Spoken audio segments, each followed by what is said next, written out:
Nou kom ons lees saam vanaand uit die woord van die Here. Ons gaan eers ons gedeelte lees wat ons mee besig is in 1 Tessalonisense en dan gaan ons een vers lees uit Romeine 12.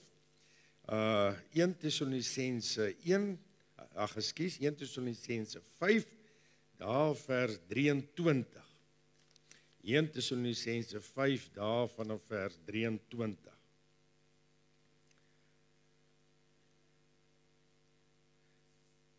Kom ons bid saam. Ons Vader, dankie dat ons die voorreg het om vanaand so saam te kan wees en dat Paulus ons geleer het dat ons van U moet afhanklik wees, spreker en hoorder, en dat ons nie moet dink dat die uitlê van U woord lê in oorredende mag van woorde en filosofiese terme en in ons eie krag nie. Ons is van U afhanklik en die Heilige Gees wat bo alles daai wonderlike werk in ons harte doen, om ons te oortuig of met ons te praat, het ons ook vanaand so dringend nodig, om onsself deur die skrifte en deur die werking van die Gees in ons harte en in ons gees te openbaar. Dankie dat ons U kan vertrou, seën ons saam en word U verheerlik om Jesus se ontwil. Amen. Nou, my stem is nie wat hy moet wees nie. Ek wil nie hê julle moet bekommerd wees en my keel is glad nie seer nie. Ek dink is die rook van Gauteng wat my hier op my stembande lê. So wees rustig as ek nou eers bietjie snaaks klink. Ek het glad nie seer nie. So dis net iets wat daar my bietjie pla. En kom ons lees hoofstuk 5 vers 23. En mag hy die God van die vrede julle volkome heilig maak. En mag julle gees en siel en liggaam geheel en al onberispelik bewaar word by die wederkoms van ons Here Jesus Christus. Hy wat julle geroep het, is getrou, hy sal dit ook doen. Wat moet hy doen? Hy moet ons heilig maak, geheel en al.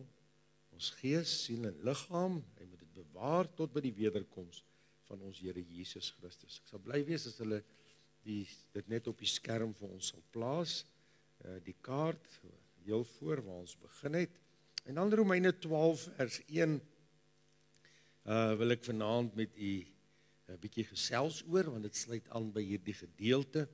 Ek vermaan julle dan, broeders, by die ontferminge van God, dat julle liggame stel as 'n lewende, heilige en aan God welgevallige offer. Dit is julle redelike godsdiens. Vers 2 sê, en word nie aan hierdie wêreld gelykvormig nie, maar word verander deur die vernuwing van julle gemoed, sodat julle kan beproef wat die goeie, welgevallige en volmaakte wil van God is. So ons het in hierdie dae met u gesels, ek gaan net vinnig dit oorgaan, dat die mens bestaan uit 'n gees, siel en liggaam. Ons het gesê die eerste deel is die gees, is daai swart gedeelte, dis hoe ons gebore is, son ontvang en gebore, en hierdie gees van die mens is dood. En dan het ons gesê gisteraand is daar die sielelewe, dit is maar hoofsaaklik waar die sielkundiges mee werk. Hulle gaan terug in jou verlede, hulle gaan kyk waar is die probleem, waar is die oorsaak, wat goed met jou gebeur en so meer, hulle kan jou tot groot hulp wees. Beide geestelike werkers en beide mense wat met dit werk, het een baie belangrike aspek en dit is dat die geestelike lewe het 'n oplossing en dit bring vir jou vergifnis. Niemand kan vergifnis gee nie. Net God alleen kan vergifnis gee. En dit is die verskil tussen geestelik iemand help, en dit is belangrik en dit help baie mense om te sien waar is my probleme, hoekom ek sekere goed doen en hoekom ek op sekere maniere optree. Maar as jy nie by 'n plek van vergifnis kom en 'n ingryping van God wat in my gees kom woon nie, dan gaan jy nie baie ver kom in jou geestelike lewe nie. So dit is hierdie gees van die mens wat God bewus word. So dit is wat met God gemeenskap het, wat met God kan kommunikeer. Ek moet God in gees en in waarheid aanbid.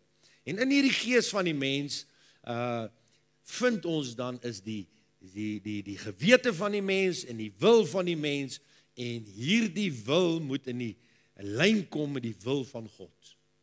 En dan die tweede sirkel is die geel een. Dit is die sielelewe van die mens. Dis waar jou persoonlikheid lê. Dit is wie jy is en hoe jy sal wees. So baie mense vra die vraag, sal ons mekaar hierna ken? En dis hoekom ek sê, die gees en die siel verskoon is nie afskeibaar van mekaar nie, maar hulle is onderskeibaar van mekaar. Met ander woorde, jy sal in die lewe hierna nog steeds Nardus wees, en jy sal Sari wees, en jy sal Gert wees, en dit sal wees soos in die verhaal van Lukas 16, jy sal Abraham erken, en jy sal nie, as jy in die hemel kom, sal jy nie wonder wie's Abraham, jy sal ook nie wonder wie's Moses nie, jy sal weet wie is dit, want die Bybel sê, nou ken ons soos in 'n spieël en 'n raaisel, maar eendag sal ons van aangesig tot aangesig ken. Ons ken nou ten dele, eendag sal ons ten volle ken, soos wat ons geken is. So in die hemel hierna, sal ons dadelik weer, daar's Abraham, daar's Isak, daar's Jakob, en daar's Dawid. Want jou persoonlikheid en jou gees is aan mekaar onderskeibaar, maar nie afskeibaar nie. En dis baie belangrik om dit te besef. So al wat afskeibaar is jou gees en jou siel van jou liggaam. En daarom gaan ons 'n verheerlikte liggaam kry hierna. En hoe dit sal wees, weet ons nie, miskien soos wat Jesus toe uit die dood uit opgestaan het en hy aan hulle verskyn het. So dit is die tweede deel. Die eerste gees is Godbewus, die tweede deel is selfbewus en dan die derde een is die liggaam, die soma. Dit is wêreldbewus. En daaroor het ek gisterand so 'n bietjie met julle gesels. So dis hier in my gees waar geestelikheid begin. Maar dit is ook hier in die geel gedeelte waar hierdie verskillende fakulteite, my begeertes, my emosies, rein emosies, onrein emosies, dit is hier waar my smake geleë is en hierdie verskillende fakulteite my sielelewe is onderworp aan die sondeval en dit het verdorwe geraak en daarom kan 'n mens dit van nature nie self volg nie. En ek het vir julle gesê, hierdie is 'n sondige kondisie. Dis 'n condition. Die Engelse sê dis 'n sinful condition. Ons noem dit 'n sondige staat of 'n toestand en ek het dit vir u met die magnetiese velde verduidelik. So, wat moet gebeur? Die bloed van Jesus Christus moet my van my sondes kom verlos en hy moet my van al my sondes vergewe sodat die Heilige Gees in my gees kom woon. Dis hoekom die bloed van Jesus daar was en dit het gemaak dat die Heilige Gees in my gees kom woon. Van so 'n dag moet jy weet waar dit gebeur, wanneer het dit gebeur en hoe dit gebeur. Dit gebeur nie maar net in jou drome nie, gebeur nie maar net oor jy by 'n kerk aansluit nie. Jy moet weet wanneer het dit gebeur, waar het dit gebeur en hoe dit gebeur.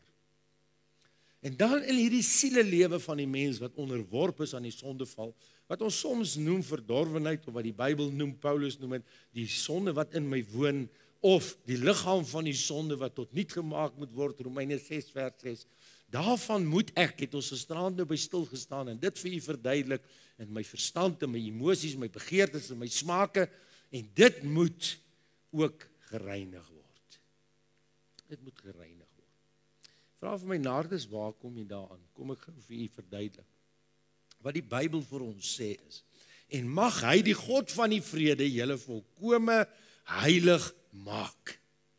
Wat beteken heilig maak? Is dit nou 'n engel wat hier vlieg en ons kry vlekkies en ons vlieg? Is dit ons is ergens in 'n glaskas en ons kom met niks en niemand in aanraking, soos wat die Katolieke glo en die Katolieke priesters? Nee. Wat beteken die woord heilig? Die woord heilig het verskillende betekenisse, afhangende in die konteks waar dit staan. Dit kan beteken brilliance wanneer dit die deurskynende Shekinah heerlikheid van God beskryf, maar dis nie waarvan ons nou praat nie. Maar die woord heilig het 3 eenvoudige betekenisse en wanneer die Bybel sê wees heilig want ek is heilig, beteken dit nie wees 'n engel, vlieg in die lug of sit ergens in 'n glaskas nie. Wat dit beteken is en mag hy die God van vrede julle volkome heilig maak. Wat beteken dit? Jy moet nou net onthou, wanneer ek tot bekering kom woon die Heilige Gees in my. In daai innerlike deel, daai wat nou wit is, die Gees van God begin daar woon. Daar begin heiligmaking. Want die Heilige Gees wil my maak soos Jesus, soos ek gisterand gesê het. Nou wat bedoel die Bybel wanneer hy sê, Paulus sê, mag hy die God van die vrede julle volkome heilig maak? Die heel eerste betekenis is, 'n basiese betekenis wat uit die Ou Testament kom, is afsondering. Afsondering. Ek kan nie vanaand, ek het 'n hele boodskap of 2, wat net dit vir jou verduidelik in teksverse. Dis afsondering. Dit beteken, jy is in hierdie wêreld, jy is nie van die wêreld. Nou baie kinders van die Here en die Katolieke dink, ons moet ons ergens eenkant in 'n kas gaan toesluit, of ergens in 'n klooster.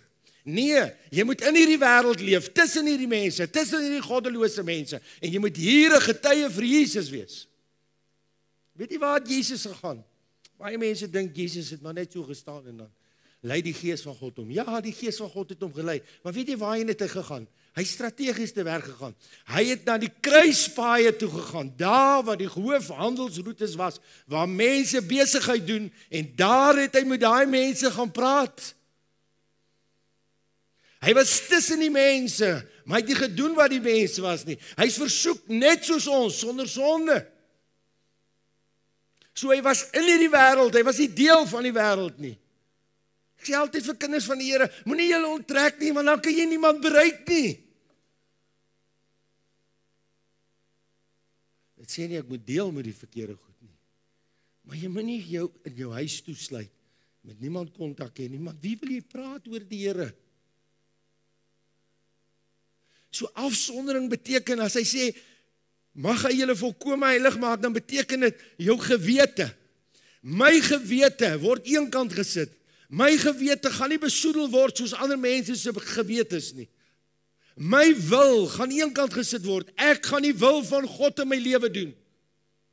My begeertes is anders as ander mense se begeertes. Ek stel God eerste in my begeertes. Ek stel God eerste in my verstand, en in my gedagtewêreld, in my verbeeldingswêreld, in my emosies. Dis afgesonder, dis eenkant geplaas, terwille van God en sy saak en sy koninkryk. So dis afsondering. Die tweede betekenis van die woord heilig is reinheid. So baie keer in die Ou Testament, as die Here vir die volk gesê, heilig julle, wat het hulle gaan doen? Hulle het hulle gewas met rein water, hulle het hulle geskeer, hulle hare geskeer, hulle het hulle skoon gemaak, hulle het gewas. Hulle het reinigingsbandels gehad, so hulle het hulle skoon gemaak. Hulle het hulle geheilig. Gaan kyk, daar is seremoniële reiniging. As hy Bybel gesê het, heilig julle, het hulle seremonieel hulle gereinig.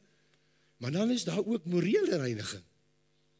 En in die Nuwe Testament is hierdie Ou Testamentiese seremonies en seremoniële reiniging en al daardie wette van Moses, word dit vir ons uiteengesit hoe dit eintlik in hierdie gees, siel en liggaam in ons harte werklikheid word. En in 1 Petrus 3 vers 15 lees ons, maar heilig die Here God in julle harte. Nou, hoe kan jy die Here God in jou hart heilig? Hy sê, maar heilig die Here God in julle harte. En dan sê 1 Petrus 1 vers 22, as julle aan gehoorsaamheid aan die waarheid, luister hoe mooi, julle siele deur die gees, sê nie daai siele lewe in die gees, tot ongeveinsde broederliefde gereinig het, moet julle mekaar vurig lief hê uit 'n rein hart. Sien hoe wonderlik is die Bybel. So hierdie gees en siel van my moet gereinig word. Hierdie gewete van my wat sleg is, hierdie gewete wat besoedel is, hierdie wil van my wat nie wil buig voor God se wil en se plan vir my lewe nie, hierdie begeertes van my wat wil opklim teen verkeerde ou vrot boomstampe, stompe, hierdie emosies van my waar ek kwaad word en my meer verloor, dit moet gereinig word. Hierdie smake van my, wat nie God se wil en se plan is vir my lewe nie, wat se smake ek het in my geestelike lewe, dit moet gereinig word, skoongemaak word. En dis die wonder van die Bybel. Die Bybel is onafwendbaar. Hy wil hê, ons moet op 'n plek kom as kinders van God, die priesters, wat die simboliek was in die Ou Testament, ons is konings en priesters in die Nuwe Testament, hierdie priesters moet hulle heilig, hulle moet gereinig word, sodat die olie en die salf op hulle kan kom. Nou as 'n priester ingelei word in die Ou Testament, dan vat hulle bloed van 'n lam wat hulle slag, druk hulle op sy regter oorlel, druk hulle op sy regter duim, druk hulle op sy regter toon. Hoekom eers die bloed? Praat van reiniging. Daarna bring hulle die olie en dan sit hulle die olie op. Jy sien, dis 'n Bybelse beginsel. Dit loop van die begin af dwars deur die Bybel. Daar moet 'n reiniging plaasvind. En dan kom daar 'n vervulling. En dan kom daar 'n volkome heiligmaking. So hy wil graag hierdie gees en siel van my reinig. 2 Korintiërs 7 vers 1. So 'n klompie jare terug. Daar 'n klompie mense by ons in die gemeente, jong mense wat verder studeer. Ek dink ek moet 'n bietjie kyk wat leer hulle en ek besluit ek skryf my sommer self in, ek gaan dit ook nou doen.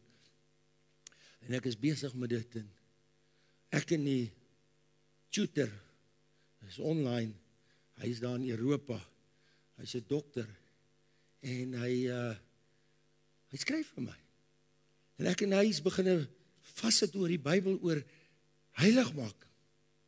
Hy sê vir my, eintlik moet ons in vandag se tyd in die samelewing en hierdie postmoderne mens moet ons eintlik praat nie meer van wees heilig nie, ons moet praat van integriteit. Ek sê vir my, ek verskil met jou. Ek sê, hoe sal die Bybel nou so 'n woord gebruik as dit? En toe ons lang debat oor en weer met eposse, quoteer ek vir hom 2 Korintiërs 7 vers 1.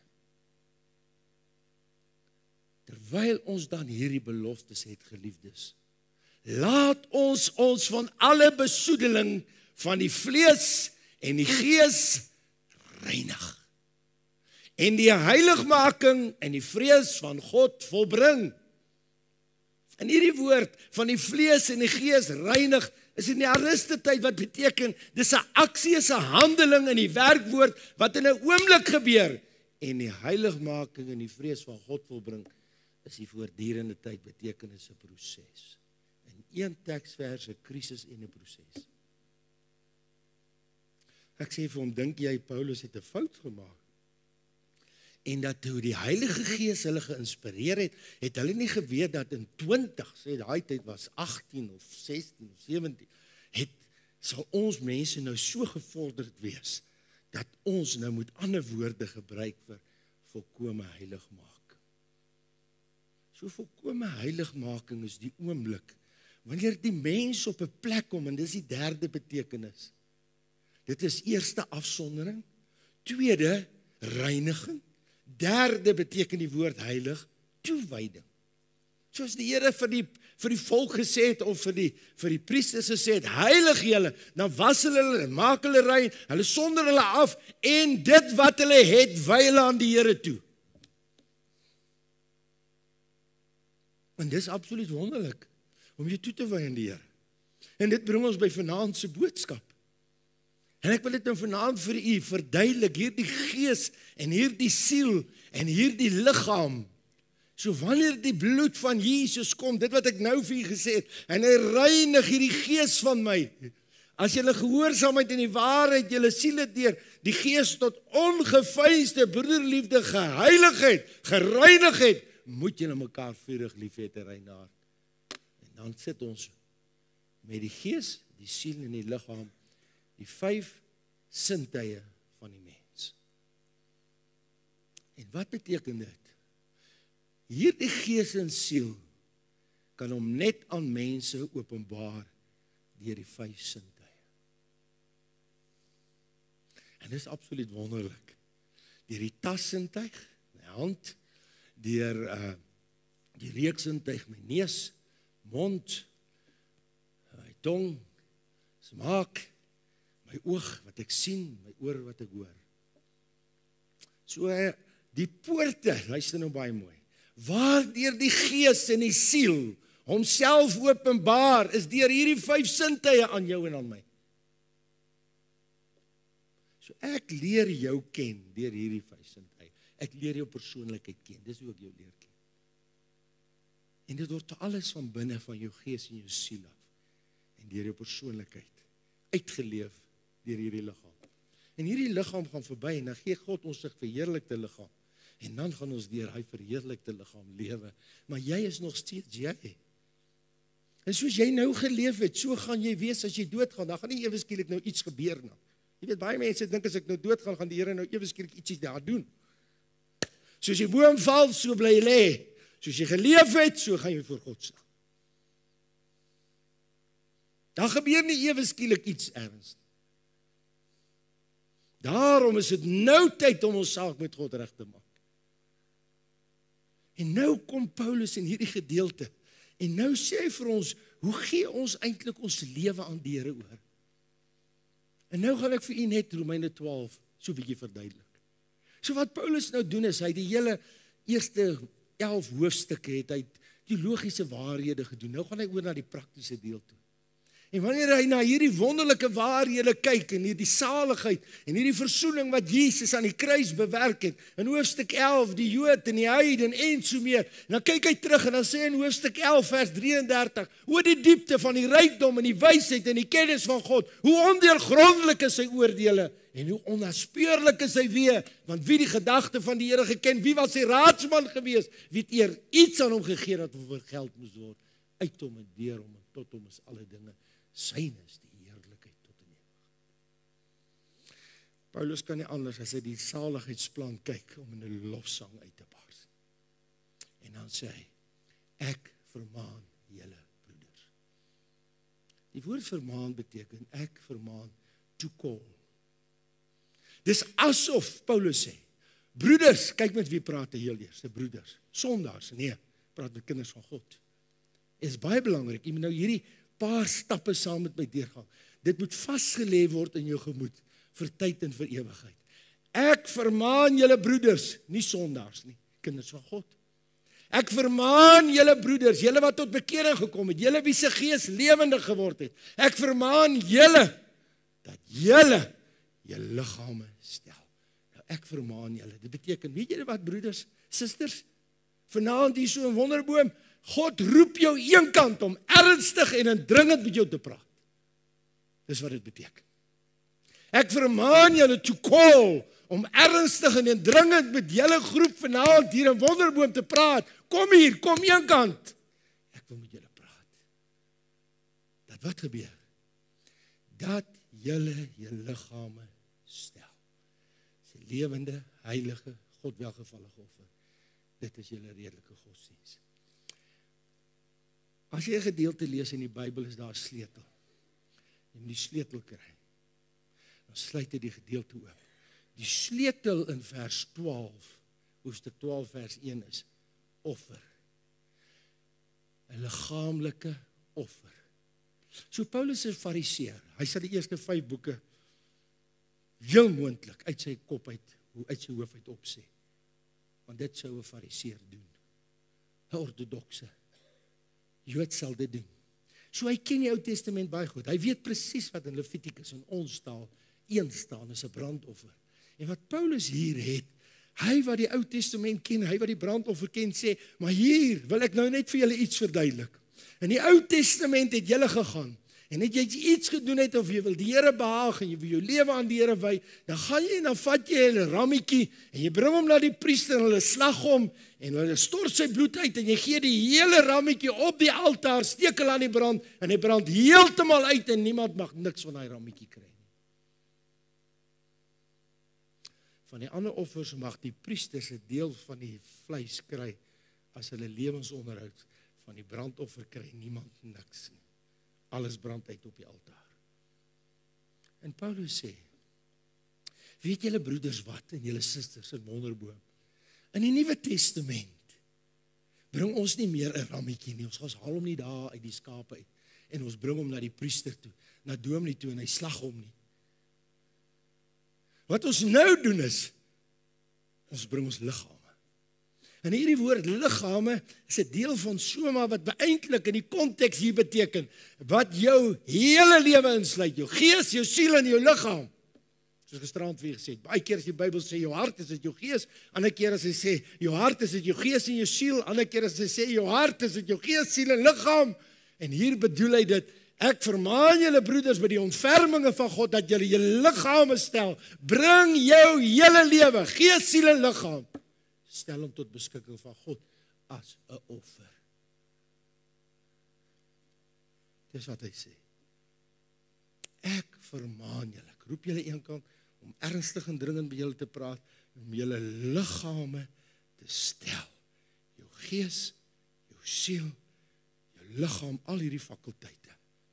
Dit beteken, jou hande, waar jou hande vat en wat jou hande doen. Jou oë, waar jou oë kyk. Wat jou oë lees. En wat jou programme jou oë kyk. En wat jou oë kyk op die internet. En op jou selfoon. Jou ore waarna jy luister. En die kinderstories. En die kinderstories wat jy self met jou mond vertel.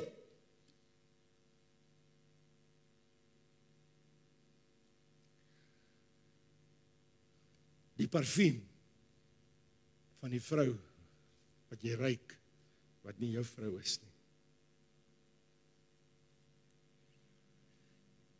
Die reuk van bier,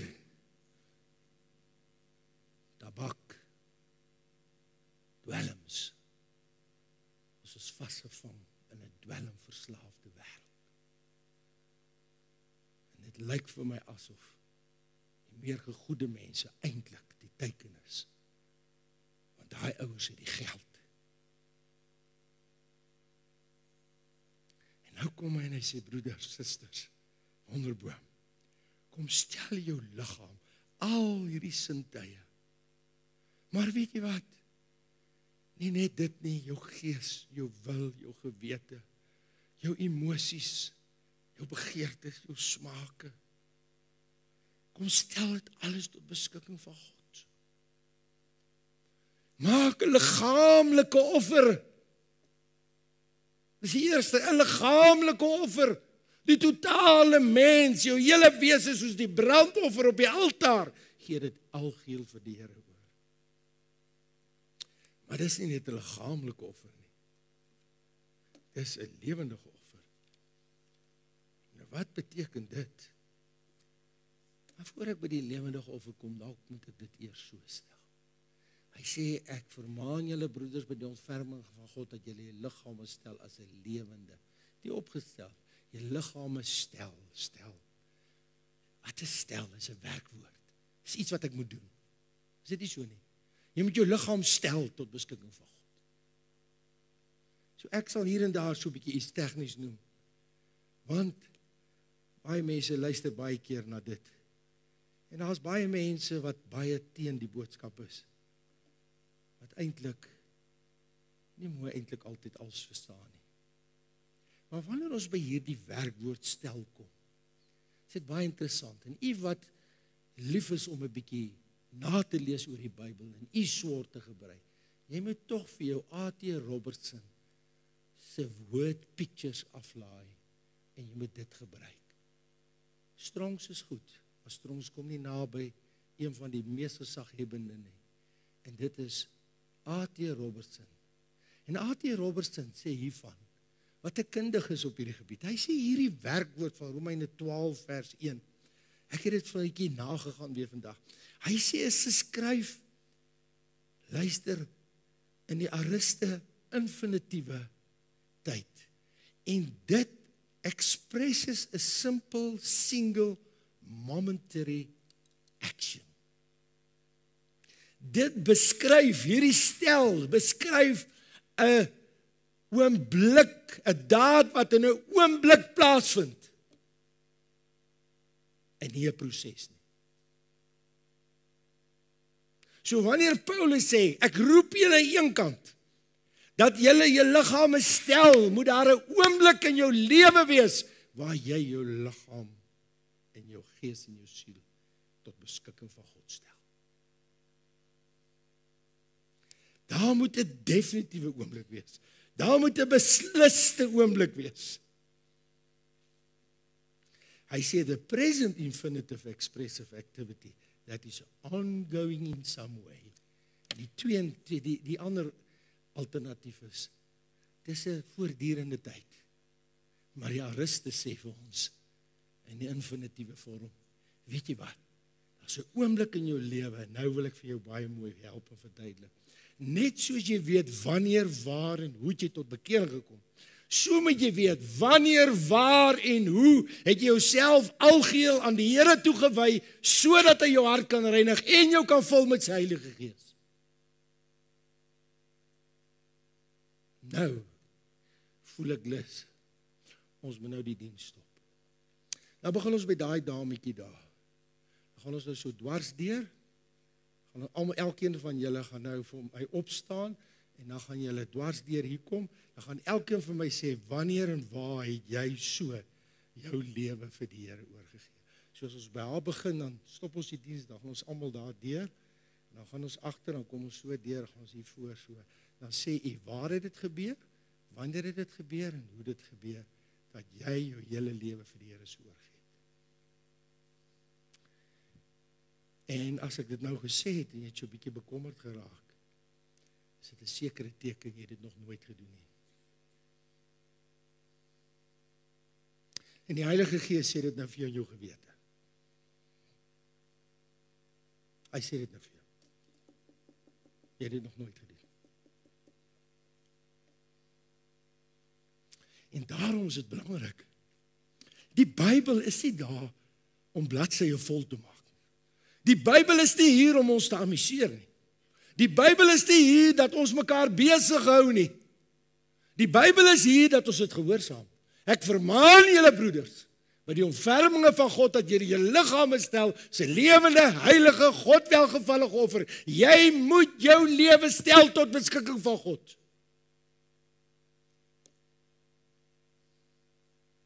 Dis 'n moed. Dis nie opsioneel nie. Dis God se wil. Dis die wil van God. Hoofstuk 4 vers 3 van Tessalonisense. Julle heilig maak. Hy roep ons, want soos hy wat julle geroep het heilig is, moet julle in julle hele lewenswandel heilig word. 1 Petrus 1 vers 15. Dis die wil van God. Dis 'n moed en hy roep ons om so te lewe. Afgesonder, toegewy en met 'n skoon, rein lewe. Stel dit. Nou kom ek verduidelik vir u hierdie stel. Paulus gebruik nou die woord stel in plaas van in die Ou Testament die woord slag. So toe ek nou jonk was, laerskool kannetjie, so daar by my oupa op die plaas gaan kuier in Carolina. En dan is daar baie keer skaap geslag. Daar by die ou sementdam. Daar was 'n koelkamertjie, ek ken die ou koelkamers, die water het so afgedrup. En as die skaap klaar geslag is, dan word hy nou daar gehang om af te droog. En ek het altyd as 'n kind gaan kyk as hulle nou daai skaap slag. Dit was vir my die aakligste ondervinding. As 'n kind dan staan ek nou daar. Dan verlê daai skaap so, hulle vat sy pootjies, partykeer bind hulle vas agter so. En dan van die persoon wat hom so slag, dan buig hy sy nek so oor so. Nou so, dan vat jy 'n skerp mes, hulle maak hom nou voor die tyd weer so 'n bietjie skerp. Van skerp mes, dan steek hulle hom net hier in en dan. Sny hulle sy keel af terwyl die skaap vir hom kyk. En ek het as 'n kind daar gestaan. Is daar nie 'n ander manier om 'n skaap te slag nie? Vra vir jouself vanaand, is daar nie 'n ander manier om 'n skaap te slag terwyl hy vir jou kyk nie? En jy stadig sy keel afsny. Miskien het jy dit nog nooit gesien nie. Sy het hom met jou dalk nie geplaat nog ooit. En nou sê Paulus, weet jy wat? Daar's 'n oomblik van slag. Keel afsny.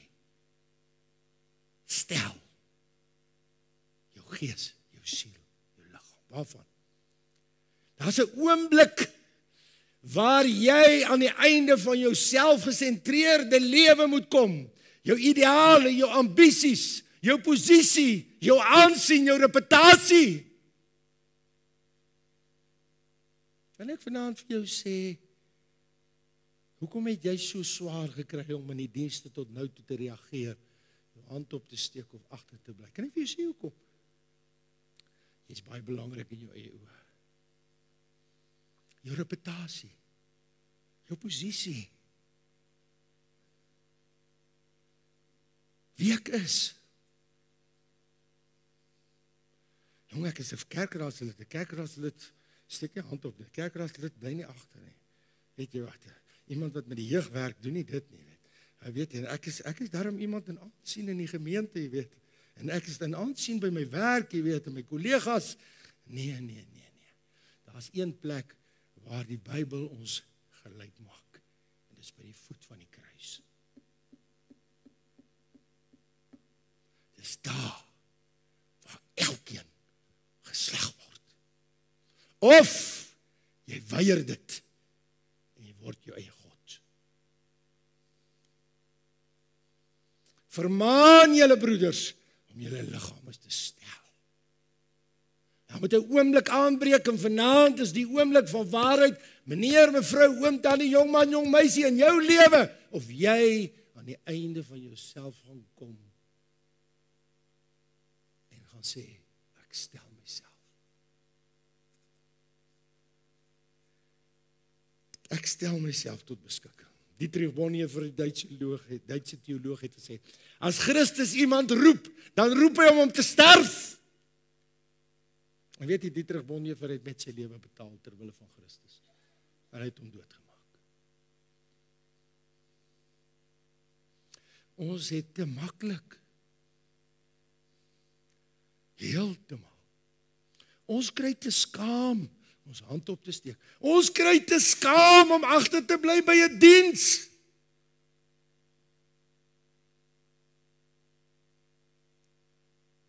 Is dit verskriklik? Terwyl Jesus aan die kruis gehang het, hulle op hom gespoeg het, hulle kele skoon gemaak het op hom, hulle hom bespot het, hulle het hom die spot gedryf het en sê, as hy die seun van God is, kom af.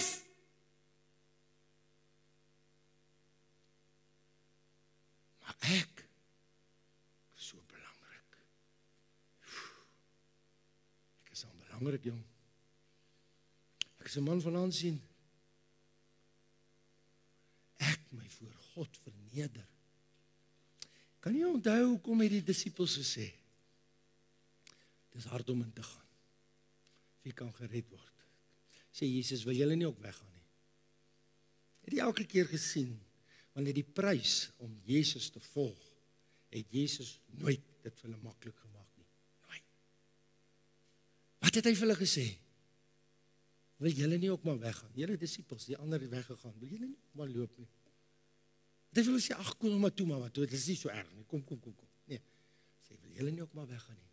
Want as die koringkorrel nie in die grond val en sterf nie, bly dit alleen. Maar as dit sterf, dan dra dit veel vrug.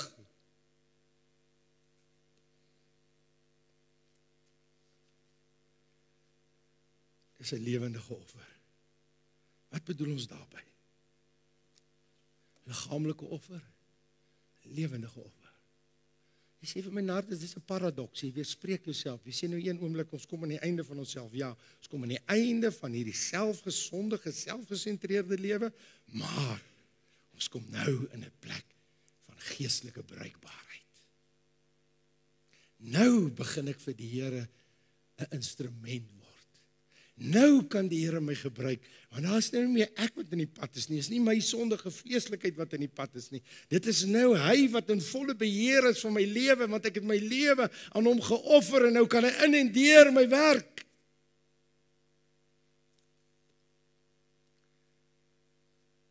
Lewendige offer. Dit is hierdie ondervinding wat mense uit die gemakstoele lig. Verskoon vriende. Maar ons het, ek dink, te veel gemakstoele. Ons het te veel gemakstoele. Ons sit in daai gemakstoele. En ek het 'n beginsel in my lewe, moet nooit te gemaksigtig word nie. Nooit. Ek is lief om 'n besem te vat by die kerk en self te vee. Ek is lief om goed self op te tel vir goed. Ek ry partykeer by die kerk en sommer daar op die pad voor by die teepan, dan lê daar bottels en plasties soos die mense in die straat wil. Dan dink ek partykeer, sien niemand in die gemeente dit nie. Dan hou ek stil, dan tel ek hulle op. Weet jy hoekom? Ja, Jesus het gesê, hy het nie gekom om gedien te word, hy het gekom om te dien. Jy en ek is op hierdie aarde nie hier om gedien te word nie. Ons is hier om te dien. Ons is hier om 'n slaaf te wees. Ons is hier om ons skouer aan die wiel te sit. Ons is hier om onsself daaraan te herinner dat ek 'n lewendige offer is. Dat ek vir die Here sien nie hierdie hande moet vir die Here iets doen. Sien nie hierdie voete, hulle moet vir die Here iets doen. Sien nie hierdie ore, ek moet luister as die Here met my praat. Sien nie hierdie verstand wat God my gegee het, ek moet dit gebruik, ek moet dit inspann. Daar's wonderlike mense in die geskiedenis. John Fletcher en baie ander. Hulle het hulle intellek, absolute skrander mense, het hulle intellek vir God gewy. Van sy werke sodat mense sukkel om dit te lees is net, en ek praat van baie slim mense, skrander mense, ver bo gemiddeld, wat vir my sê, ek worstel, maar daar is wonderlike waarhede wat hulle vir ewig vasgevang het. Sê vir my, wat vat jy en ek saam? Wat vat ons saam? As hulle ons begrawe, wat vat ons saam? Jy vat nie jou ventersleepwaandjie saam nie, jy vat nie jou woonwa saam nie, jy vat nie jou huis saam nie, jy vat niks saam nie. Jy vat net iemand wat jy bereik het met die evangelie saam. Verder. Niks. Ek kan nooit vergeet, ek is daar in Bloemfontein met die kliniek. As 'n man wat ek van baie jare terug ken. En hy is nou baie jare terug dood. Maar hy het vir my gesê, Isabella, ek sal nooit vergeet daai kamertjie waar hy was nie. Hy sê, asem uitblaas. Stap ek huisbak toe. Toe ek in die huisbak staan en ek daai nommertjie druk gronds. Toe besef ek, die mens is niks. Weet jy wat? Toe ek uitstap, ek weet nog waar het ek uitgestap, daar na die parkeerarea. En ek kyk so op in die lig. En ek besef, Here, nie een van ons wat iets saam. En hierdie man, met alles wat hy het, hy gaan niks saamgevat nie. Daarom moet jy en ek hier, terwyl ons op die aarde is, 'n lewendige offer wees. Ons moet vir die Here werk, ons moet 'n skouer aan die wiel sit. Moenie vir ons swaar wees om 'n diens en 'n Bybelstudie en 'n bid hier by te woon nie. Moenie swaar wees om 'n reeks by te woon nie. Ons moet dit doen terwyl ons kan, en ons moet mense nooi terwyl ons kan.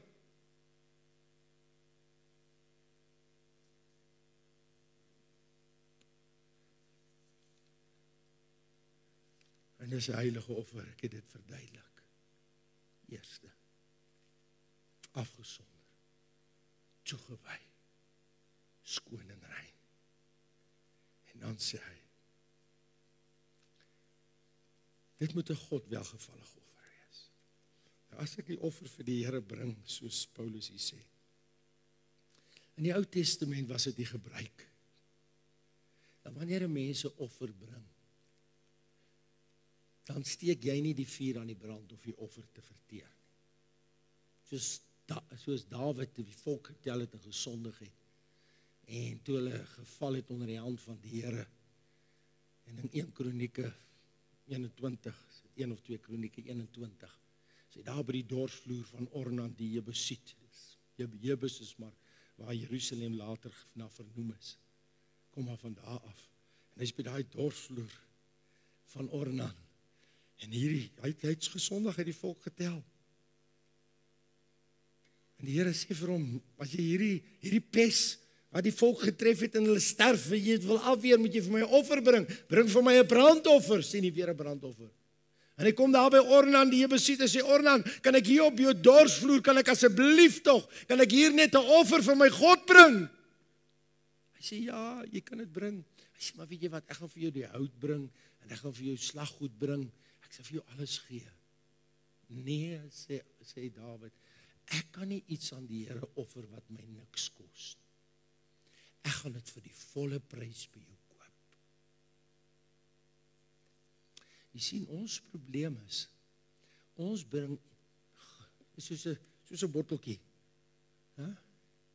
soos 'n botteltjie, en dan vat ons hom, en hierdie botteltjie is ons lewe, en maak ons so, ek het daarom iets vir die Here gegee, 'n druppeltjie.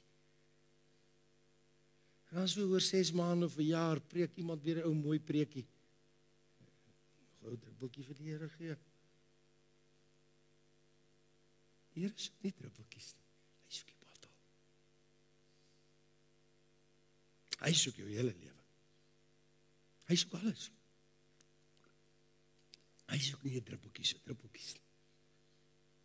En toe Dawid daai offer bring en hy betaal Ornan die Jebusiet alles, die volle prys, toe lê hy die offer op die altaar. Nou staan Dawid. Hy mag nie vuur aansteek, want dit teken dat God dit aanneem en dit hom welgevallig is. God sal self die vuur stuur, net soos in Abraham in Genesis 15. In die volgende oomblik, toe gaan daar vurige fakkel tussen die vleis op, maar dit verteer. Jy sien, hier is God welgevallige offer. As jy daar sit en jy sê, ek wil my lewe oorgee vir die Here, maar gaan hierdie uithou en daai uithou en daai uithou, die vuur sal nooit kom. Nooit. Dit moet nie my welgevallig wees nie. Moet nie dominee Johan welgevallig wees nie. Dit moet nie die kerk welgevallig wees nie. Dit moet nie die gemeente welgevallig wees nie. Dit moet God welgevallig wees. En weet jy wat? Hy sien die diepte van jou hart. Hy weet wat jy nou dink. Hy weet waarmee worstel jy nou daar waar jy sit. Dis 'n God welgevallige offer. Daar in die spenskamer van jou hart. Hy sê dis 'n redelike godsdiens. Jy weet, ek dink hulle kom vir Paulus en sê die Romeine, want keiser Nero is die keiser, hy's 'n goddelose keiser. Hy steek sy eie ma aan die teerpaal agter in sy tuin aan die brand. Hy het hoeveel Christene aan teerpaal aan die brand gesteek. Hy's 'n goddelose keiser gewees, Nero. Hy het die vroeë kerk verskriklik vervolg. Paulus, as ons doen wat jy hier sê, dan is ons almal aan teerpaal aan die brand gesteek. Paulus sê, as julle dit so doen, is dit net redelik. Dis julle redelike godsdienst. Dit is die minste wat 'n kind van God kan doen. Is om jou gees, siel en liggaam, geheel en al, aan die Here te offer. Vir hom oor te gee. Ek gaan afsluit. Ek was jonk gewees, my 2de jaar in opleiding. Was dit 'n dierbare koshuisvader gehad. Fanie Armse. Oom Fanie Armse. Toegewyde man. Hy het my so aan my paal ding. Sag, teer. En hy vertel die verhaal, dis 'n ware verhaal. Hy sê, sendeling het na Indië gegaan. Sendingwerk te doen. En die oggend het hy gestap en het oor die brug geloop. Terwyl hy oor hierdie brug loop, sien hy 'n vrou en 'n pragtige jong seun, maar die ander seun is ook daar, is 2 seuns, maar die ander een is verskriklik gebreklik. Hy sê en hy het dit nou opgelet, die seun is so lewenslustig en hardloop en speel en die ander een is gebreklik. Hy het daar gegroet maar aangestap. Hy gaan nou daar daai arbeidsveld toe waar hy besig is om sy werk te doen. Hy sê en terwyl hy gegaan het, sy arbeidswerk gedoen het, sy werk die dag gedoen het, kom hy weer die laatmiddag terug. Hy sê en terwyl hy daar by die brug is, hier sien die vrou weer by die brug. Hy wonder wat. Hy sê, maar hy sien nie een seun nie daar nie. Hy gaan daar toe. Hy's 'n sendeling, hy's bekommerd oor haar. Hy kan sien op haar gesig, daar's iets, daar's groot stremming op haar gesig. Hy stap na haar toe en sê, dame, ek wil graag met jou praat. Wat is verkeerd? Sy sê, meneer, jy's 'n westerling, jy verstaan nie. Hier in India aanbid ons die wit krokodil. Weet jy meneer, hy is ons God. En weet jy meneer, hierdie wit krokodil, wat ons God is, hy vra ons alles. En hy kyk so en hy sien die gebreklike kind. En hy sê, moenie my sê nie. Sy sê, ja meneer, net nadat jy vanmôre weg is, my gesonde kind was my alles in my lewe. Ek het hom hier oor die brug gegooi vir die wit krokodil. Want my God vra my alles. Amen. Kom ons bid.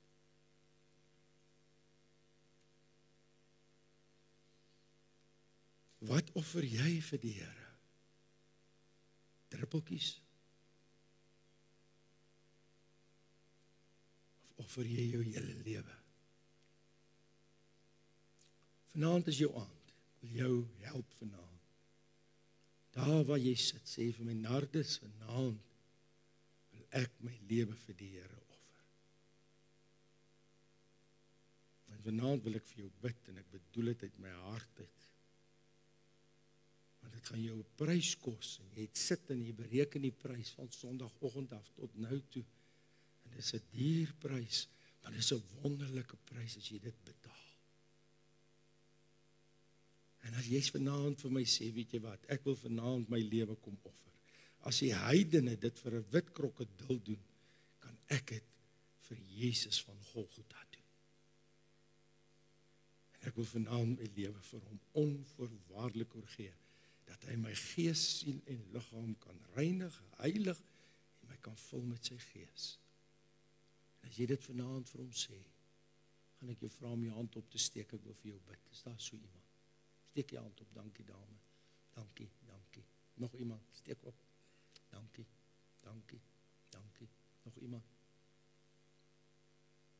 Nog 'n laaste geleentheid, sê kom. Ek kom vanaand. Jy wat worstel, 2 gedagtes dink, wil vir jou ook vra. Laaste kans vir jou. Dankie dame, ek is bly ek het vir jou gewag. Nou gaan ek jou verder nooi. Ek wil baie graag na die diens saam met jou bid, vir jou help. Dis ook 'n geestelike werkers wat vir jou kan help. Maar om jou te help, moet jy my help. Ek gaan jou vra om nou op te staan. En dan kom sit jy in hierdie 2 voorste bankie hier by my. En ek gaan nie op die trappie kom staan. Net om vir jou te sê, weet jy wat? Ek is saam met jou. Ek is 'n skaam seentjie gewees. Ek was bang, my hart het in my keel geklop. En daarom doen ek dit net om jou bietjie aan te moedig. Maar jy moenie nou omdraai nie. Nou moet jy kom. En as jy saam iemand te kom het, hulle gaan vir jou wag. En as hulle moet ry, iemand sal jou huis toe neem. Sal jy nou opstaan, dan kom sit jy hier voor en dan gaan ek vir jou bid en vir julle bid en dan gaan ek die seën uitspreek. Sal jy kom? Kom maar. Moenie bang wees nie, nie skaam wees nie. Elkeen van u wat die hand opgesteek het, u kan maar kom. Dis reg, staan maar op. Dis reg, kom maar. Geestelike werkers kan ook dalk maar kom en hier kom sit, maak dit baie makliker vir ons. En hier kom sit net hier voor. Kom maar, die ander bly biddende, hou jy oor toe.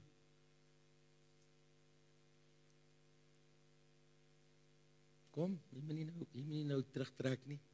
Dis nou u kans. Moenie skaam wees nie. Ek gaan vir jou nog 1 kans gee. Skep moed.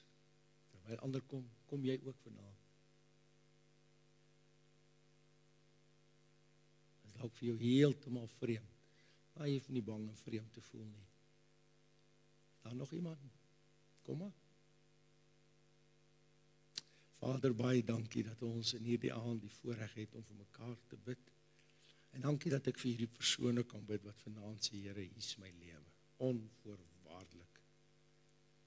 En ek kom vra vir u, dat hierdie lewe wat hulle vanaand aan u kom oorgee en aan u kom toewy, Here, dat u daai offer sal aanneem. En dat u in en deur daai lewens verheerlik sal word. En ons sal u daarvoor dank en aanbid. Bevestig dit vir hulle in Jesus Christus se naam. Amen. Kan ons 'n slotlied sing? Terwyl ons so, kom ons sit net so en dan gaan ons nie staan nie en dan sing ons dit in slotte sittende saam. Baie dankie.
Dankie dat u hier was.